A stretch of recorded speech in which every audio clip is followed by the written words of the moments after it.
1951. A row house in Cleveland, Ohio. 5:40 in the morning. The kitchen linoleum is cool underfoot. A woman stands at the porcelain sink in a cotton slip. The medicine cabinet above the basin holds 6 items. 6. Her skin is flawless at 53. Her hair shines at 70. She spent less on personal care in a full year than most women now spend in a single week. These are 15 hygiene tricks that were standard practice in American homes for the better part of the 20th century. Every one of them worked, and every single one has been quietly buried. Number 15. The lemon deodorant. A halved lemon pressed directly under each arm. That was it. The citric acid killed the bacteria that cause odor before they had a chance to start. She pressed the cut side against the skin and held it for a count of 5. The lemon left behind a faint citrus coolness that faded in minutes. No residue, no white marks on the blouse. The underarm stayed dry and odorless through a full day of work. A lemon cost 3 cents at any produce market in 1951. The $6 billion deodorant industry now sells the same antibacterial principle in a dozen different forms at $12 a stick. She did not call it a natural deodorant. She called it a lemon. The lemon never changed. The price of not using it did. After washing, she poured flat, warm Coca-Cola through her hair as a final rinse. She did not wash it out. A small bottle cost a nickel in 1953. She opened it the night before and left it on the counter overnight to go flat. In the morning, she warmed it slightly in a saucepan. She tipped her head over the kitchen sink and poured it through from root to tip. She felt the cool, syrupy weight spread across her scalp. She worked it in with her fingers, then wrapped her hair in a towel. The phosphoric acid in the Coke sealed the hair cuticle flat. The hair held its body and shine for the full week between washes. There are women on social media right now posting this as if they discovered something new. Their grandmothers were doing it before the television set arrived in the living room. Nobody could patent Coca-Cola as a hair treatment. That was the problem. Number 13. Charcoal on the teeth. A pinch of powdered charcoal from the pharmacy rubbed across the wet teeth with a damp cloth or finger. It looked like destruction. It was the opposite. Charcoal absorbs the compounds that stain and dull enamel. She rubbed it in, held her breath against the faint mineral smell, and rinsed thoroughly with cold water. The teeth underneath were cleaner than before, brighter. A tin of powdered charcoal cost about 10 cents in 1952. The teeth whitening industry in America is now worth over $7 billion annually. The active mechanism has not changed. The packaging has. The price has. 1 egg white beaten stiff in a teacup, applied to the clean face with the fingertips. Left until it dried completely. As it dried, the skin pulled and contracted.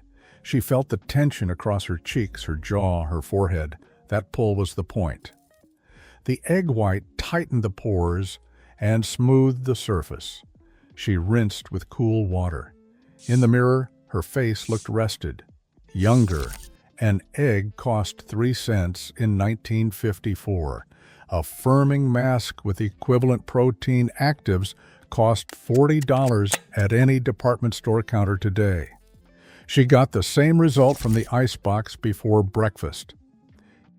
Here is what deserves to be said plainly. The first 4 items on this list came from the kitchen: a fruit bowl, a soda bottle, a tin from the pharmacy shelf, an egg.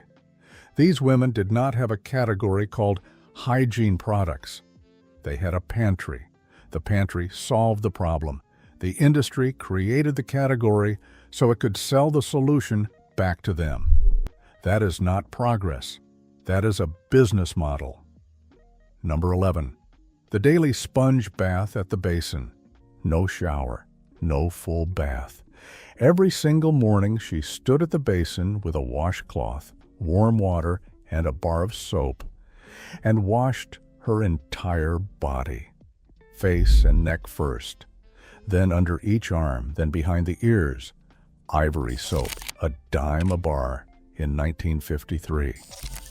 If the house had no water heater, she heated a pot on the stove. 8 minutes. The mirror above the basin fogged just enough to soften her reflection. The cloth came away gray with the sleep. The daily shower did not become standard in American homes until the mid-1960s. She was clean every single day of her life. She did not need 40 gallons of hot water to get there.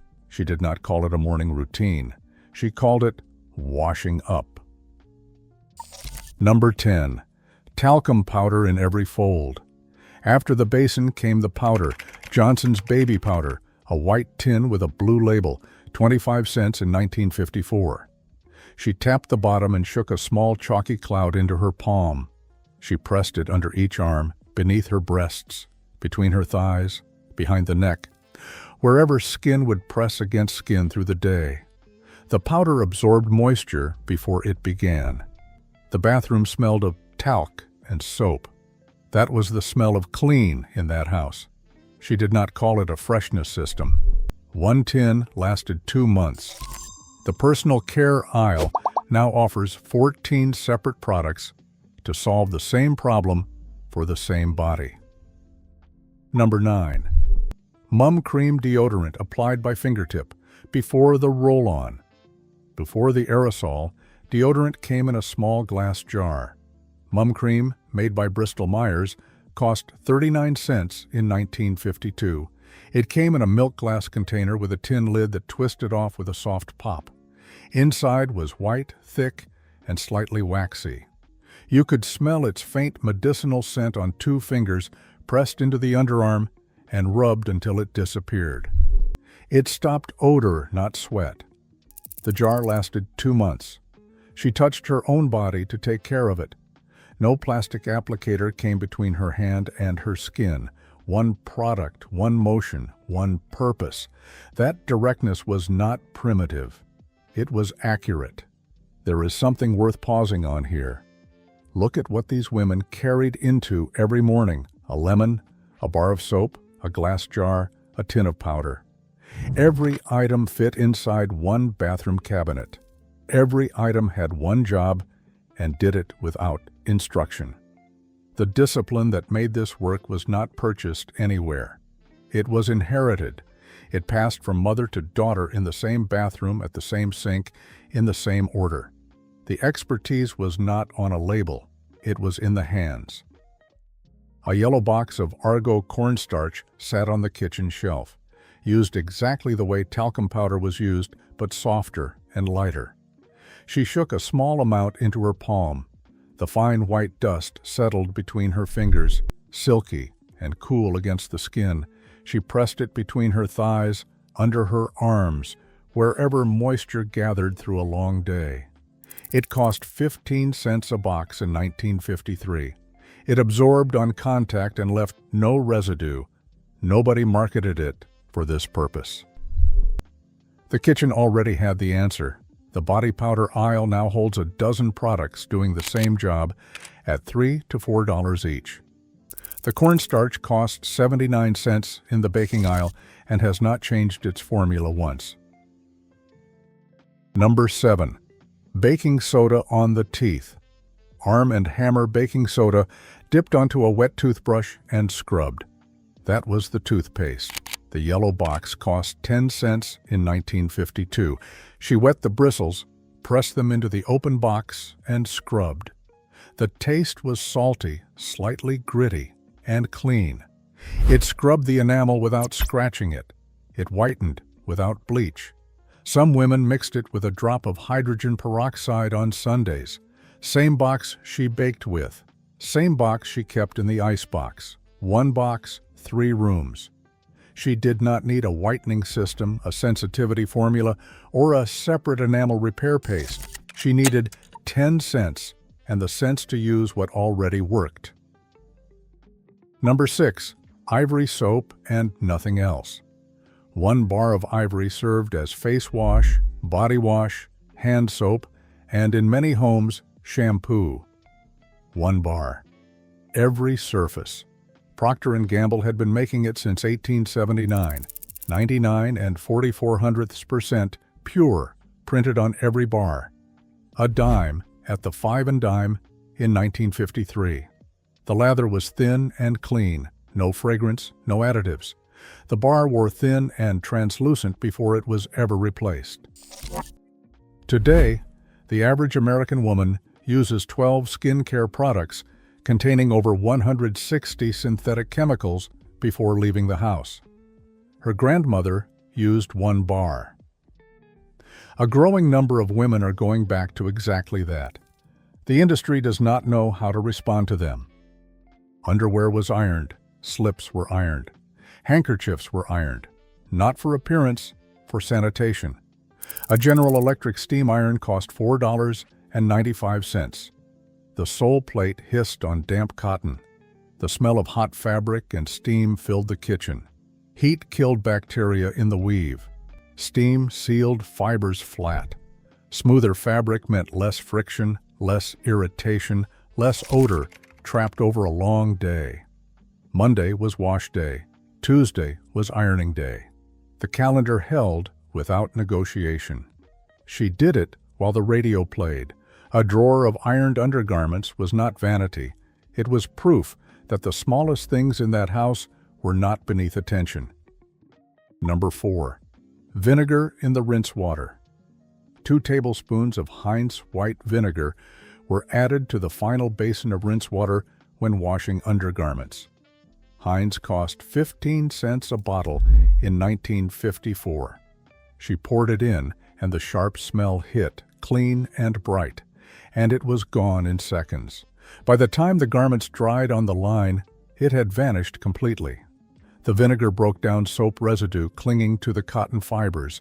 That residue trapped bacteria, caused yellowing, and irritated the skin over time. She did not need fabric softener.